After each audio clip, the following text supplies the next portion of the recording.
Hi guys, welcome back to my YouTube channel Godavari అమ్మాయి కబుర్లు.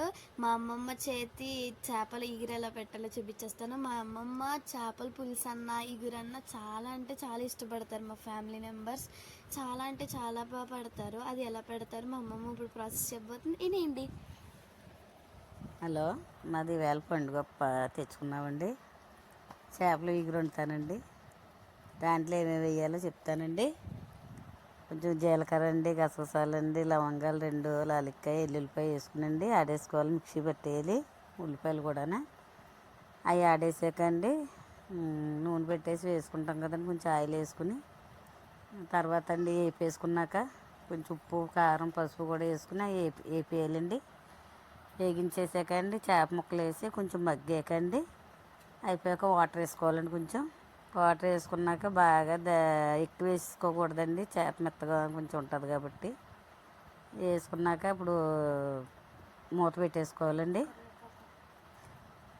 మూత పెట్టేసాక దగ్గర పడాక కొత్తిమీర వేసుకునండి దించేసుకుంటే బాగుంటుందండి.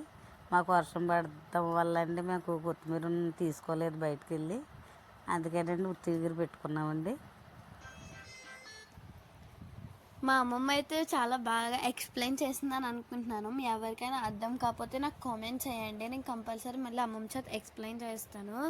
మా అమ్మమ్మ చేపల పులుసు అండ్ ఇగురు కూడా బాగా పెడుతుంది. ఈసారి ఎప్పుడైనా చేపల పులుసు చేసినప్పుడు మీకు కంపల్సరీ ఆ రెసిపీ షేర్ చేస్తాను. ఇగురు అయితే చాలా అంటే చాలా బాగా వచ్చింది. నేను అప్పుడే అన్నం కూడా తినేసాను అనమాట. నేనైతే మా అమ్మమ్మ వాళ్ళ ఇంటికాడ కాకినాడ దగ్గర ఉన్నాను అనమాట గైస్. ఇక్కడైతే చాలా అంటే చాలా వర్షం వచ్చేస్తుంది.